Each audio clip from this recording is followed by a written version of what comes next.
أترك يا رب ذنبا مضى.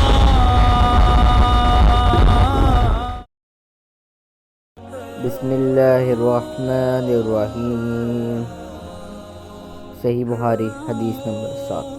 ہرقل شاہ روم نے ان کے پاس قریش کے قافلے میں ایک آدمی بلانے کو بھیجا، اور اس وقت یہ لوگ تجارت کے لیے ملک شام گئے ہوئے تھے، اور یہ وہ زمانہ تھا جب رسول اللہ صلی اللہ علیہ وآلہ وسلم نے قریش اور ابو سفیان سے ایک وقتی عہد کیا ہوا تھا۔ جب ابو سفیان اور دوسرے لوگ ہرقل کے پاس ایلیائی پہنچے، جہاں ہرقل نے دربار طلب کیا تھا، اس کے گرد روم کے بڑے بڑے لوگ، علماء، وزراء، امراء بیٹھے ہوئے تھے۔ ہرقل نے ان کو اور اپنے ترجمان کو بلوایا، پھر ان سے پرچھا کہ تم میں سے کون شخص مدعی رسالت کا زیادہ قریبی عزیز ہے۔ ابو سفیان کہتے ہیں کہ میں بول اٹھا کہ میں اس کا سب سے زیادہ قریبی رشتہ دار ہوں۔ یہ سن کر ہرقل نے حکم دیا کہ اس کو ابو سفیان کو میرے قریب لا کر بٹھایا جائے، اور اس کے ساتھیوں کو اس کی پیٹھ کے پیچھے بٹھا دو۔ پھر اپنے ترجمان سے کہا کہ ان لوگوں سے کہہ دو کہ میں ابو سفیان سے اس شخص کے یعنی محمد صلی اللہ علیہ وآلہ وسلم حالات پوچھتا ہوں۔ اگر یہ مجھ سے کسی بات میں جھوٹ بول دے تو تم اس کا جھوٹ ظاہر کر دینا۔ ابو سفیان کا قول ہے کہ اللہ کی قسم، اگر مجھے یہ غیرت نہ آتی کہ یہ لوگ مجھ کو جھٹلائیں گے تو میں آپ صلی اللہ علیہ وآلہ وسلم کی نسبت ضرور غلط گوئی سے کام لیتا۔ ہے پہلی بات جو ہرقل نے مجھ سے پوچھی وہ یہ کہ اس شخص کا خاندان تم لوگوں میں کیسا ہے؟ میں نے کہا وہ تو بڑے اونچے عالی نسب والے ہیں۔ کہنے لگا اس سے پہلے بھی کسی نے تم لوگوں میں ایسی بات کہی تھی؟ میں نے کہا نہیں۔ کہنے لگا اچھا، اس کے بڑوں میں کوئی بادشاہ ہوا ہے؟ میں نے کہا نہیں۔ پھر اس نے کہا بڑے لوگوں نے اس کی پیروی اختیار کی ہے یا کمزوروں نے؟ میں نے کہا نہیں، کمزوروں نے۔ پھر کہنے لگا اس کے تابع دار روز بڑھتے جاتے ہیں یا کوئی ساتھی پھر بھی جاتا ہے؟ میں نے کہا نہیں۔ کہنے لگا کہ یہ کیا اپنے اس دعوے نبوت سے پہلے کبھی کسی بھی موقع پر اس نے جھوٹ بولا ہے؟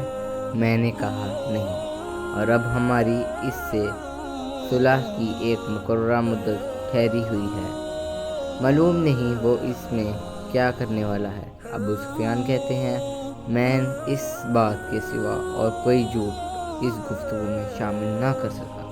ہرقل نے کہا کیا تمہاری اس سے کبھی لڑائی بھی ہوئی ہے؟ ہم نے کہا کہ ہاں۔ بولا پھر تمہاری اور اس کی جنگ کا کیا حال ہوتا ہے؟ میں نے کہا لڑائی ڈول کی طرح ہے، کبھی وہ ہم میں سے میدان میں جیت لیتے ہیں، کبھی ہم جیت جاتے ہیں۔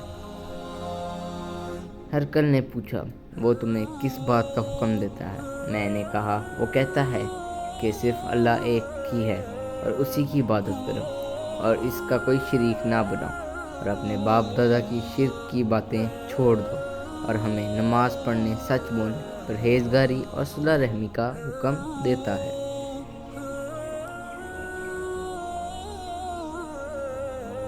یہ سب سن کر پھر ہرقل نے اپنے ترجمان سے کہا ابو سفیان سے کہتے کہ میں نے تم سے اس کا نسب پوچھا تو تم نے کہا کہ وہ ہم میں اعلیٰ نسب ہے، اور پیغمبر اپنی قوم میں اعلیٰ نسب ہی بھیجے جایا کرتے ہیں۔ میں نے تم سے پوچھا کہ دعوی نبوت کی یہ بات تمہارے اندر اس سے پہلے اور نے بھی کہی تھی؟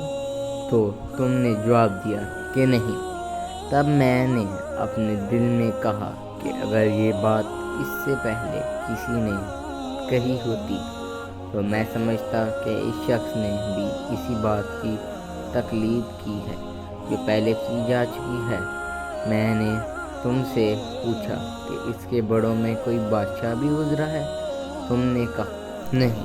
تو میں نے دل میں کہا کہ ان کے بزرگوں میں سے کوئی بادشاہ ہوگا تو کہہ دوں گا کہ وہ شخص اس بہانہ اپنے باء اجداد کی بادشاہت اور ان کا ملک دوبارہ حاصل کرنا چاہتا ہے۔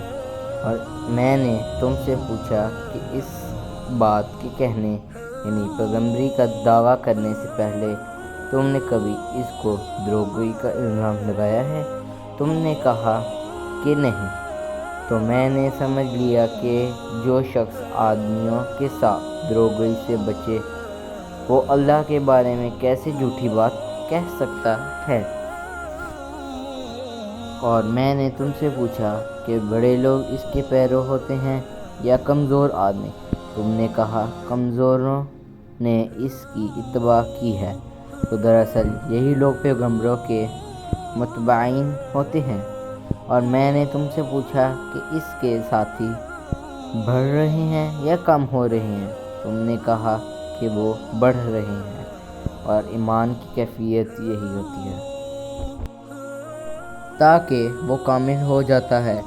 اور میں نے تم سے پوچھا کہ آیا کوئی شخص اس کے دین سے ناخوش ہو کر مرتد بھی ہو جاتا ہے؟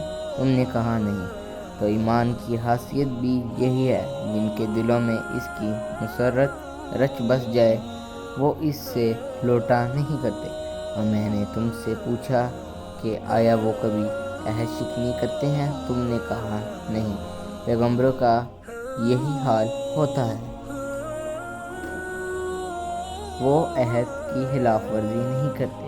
اور میں نے تم سے کہا کہ وہ تم سے کس چیز کے لیے کہتے ہیں؟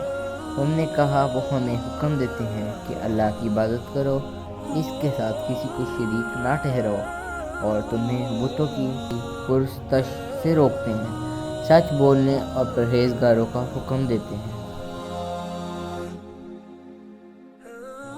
لہٰذا اگر یہ باتیں جو تم کہہ رہے ہو سچ ہیں تو عنقریب وہ اس جگہ کا مالک ہو جائے گا جہاں میرے یہ دونوں پاؤں ہیں۔ مجھے معلوم تھا کہ وہ پیغمبر آنے والا ہے، مگر مجھے یہ معلوم نہیں تھا کہ وہ تمہارے اندر ہوگا۔ اگر میں جانتا کہ اس تک پہنچ سکوں گا تو اس سے ملنے کے لیے ہر تکلیف گوار کرتا۔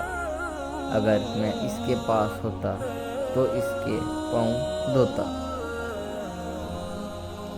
ہرقل نے رسول اللہ صلی اللہ علیہ وآلہ وسلم کا وہ خط منگوایا جو آپ نے وحیہ کلبی رضی اللہ تعالیٰ عنہ کے ذریعے حاکم بصرہ کے پاس بھیجا تھا، اور اس نے وہ ہرقل کے پاس بھیج دیا تھا۔ پھر اس کو پڑھا تو اس میں لکھا تھا، اللہ کے نام کے ساتھ جو نہایت مہربان اور رحم والا ہے۔ اللہ کے بندے اور اس کے پیغمبر محمد صلی اللہ علیہ وآلہ وسلم کی طرف سے یہ خط ہے شاہ روم کے لیے۔ اس شخص پر سلام ہو جو ہدایت کی پیروی کرے۔ اس کے بعد میں آپ کے سامنے دعوت اسلام پیش کرتا ہوں۔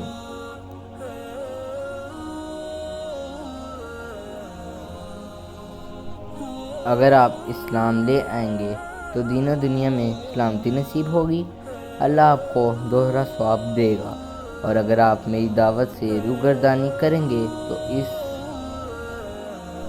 تو آپ کی رعایا کا گناہ بھی آپ پر ہی ہوگا۔ اور اے اہل کتاب، ایک ایسی بات پر آ جاؤ جو تمہارے اور ہمارے درمیان یکساں ہے۔ وہ یہ کہا، ہم اللہ کے سوا کسی کی عبادت نہ کریں اور کسی کو اس کا شریک نہ ٹھہرائیں، اور نہ ہم میں سے کوئی کسی کو اللہ کے سوا اپنا رب بنائے۔ پھر اگر وہ اہل کتاب اس بات سے منہ پھیر لیں تو مسلمانوں، تم ان سے کہہ دو کہ تم مانو یا نہ مانو، تو ایک اللہ کے ہی اطاعت گزار ہیں۔ ابو سفیان کہتے ہیں کہ جب ہرقل نے جو کچھ کہنا تھا کہہ دیا اور ہاتھ پڑھ کر فارغ ہوا تو اس کے ارد گرد بہت شور و غوغا ہوا، بہت سی آوازیں اٹھیں اور ہمیں باہر نکال دیا گیا۔ تب میں نے اپنے ساتھیوں سے کہا کہ ابو کبشہ کے بیٹے نبی کریم صلی اللہ علیہ وسلم کا معاملہ تو بہت بڑھ گیا ہے، دیکھو تو اس سے بنی اصفر روم کا بادشاہ بھی ڈرتا ہے۔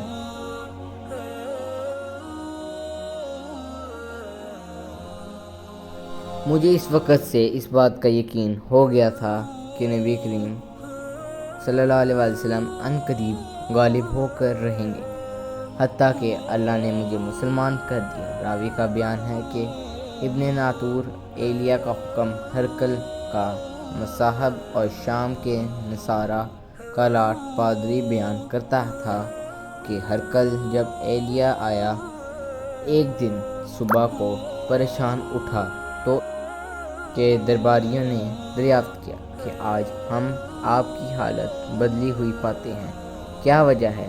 ابن ناطور کا بیان ہے کہ ہرقل نجومی تھا، علم نجوم میں وہ پوری مہارت رکھتا تھا۔ اس نے اپنے نشینیوں کو بتایا کہ میں نے آج راستہ پر نظر ڈالی تو دیکھا کہ ختنہ کرنے والوں کا بادشاہ ہمارے ملک پر غالب آ گیا ہے۔ بھلا اس زمانے میں کون لوگ ختنہ کرتے ہیں؟ انہوں نے کہا کہ یہود کے سوا کوئی ختنہ نہیں کرتا، سوا ان کی وجہ سے پریشان نہ ہوں۔ سلطنت کے تمام شہروں میں یہ حکم لکھ بھیجیے کہ وہاں جتنے بھی یہودی ہوں سب قتل کر دیے جائیں۔ وہ لوگ انہی باتوں میں مشغول تھے کہ ہرقل کے پاس ایک آدمی لایا گیا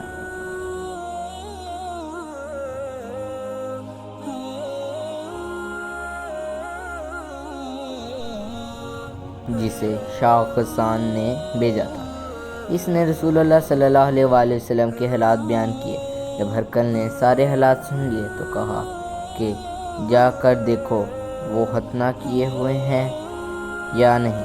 انہوں نے اسے دیکھا تو بتایا کہ وہ ختنہ کیا ہوا ہے۔ ہرقل نے جب اس شخص سے عرب کے بارے میں پوچھا تو اس نے بتایا کہ وہ ختنہ کرتے ہیں۔ تب ہرقل نے کہا یہ ہی محمد صلی اللہ علیہ وآلہ وسلم اس امت کے بادشاہ ہیں جو پیدا ہو چکے ہیں۔ پھر اس نے ایک دوست کو رومیہ خط لکھا اور وہ بھی علم نجوم میں ہرقل کی طرح ماہر تھا۔ پھر وہاں سے ہرقل حمص چلا گیا۔ پھر ابھی حمص سے نکلا نہیں تھا کہ اس کے دوست کا خط اس کے جواب میں آ گیا۔ اس کی رائے بھی نبی کریم صلی اللہ علیہ وآلہ وسلم کے ظہور کے بارے میں ہرقل کے موافق تھی۔ کہا کہ محمد صلی اللہ علیہ وآلہ وسلم واقعی پیغمبر ہیں۔ اس کے بعد ہرقل نے روم کے بڑے آدمیوں کو اپنے حمص کے محل میں طلب کیا اور اس کے حکم سے محل کے دروازے بند کر دیے گئے۔ پھر وہ اپنے خاص محل سے باہر آیا اور کہا اے روم والو، کیا ہدایت اور کامیابی میں کچھ حصہ تمہارے لیے بھی ہے؟ اگر تم اپنی سلطنت کی بقا چاہتے ہو تو پھر اس نبی کی بیعت کر لو اور مسلمان ہو جاؤ۔ یہ سننا تھا کہ پھر وہ لوگ وحشی گدھوں کی طرح دروازوں کی طرف دوڑے مگر انہیں بند پایا۔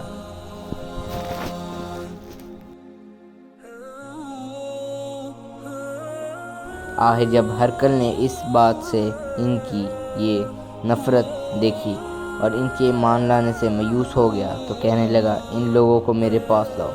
جب وہ دربار آئے تو اس سے کہنے لگا میں نے جوابات کہی تھے، اس سے تمہاری دینی پختگی کی آزمائش مقصود تھی، سو وہ میں نے دیکھ لی۔ تب یہ بات سن کر وہ سب کے سب اس کے سامنے سجدے میں گر پڑے اور اس سے خوش ہو گئے۔ بالآخر ہرقل کی آخری حالت یہی رہی۔ جزاک اللہ۔ صحیح بخاری حدیث نمبر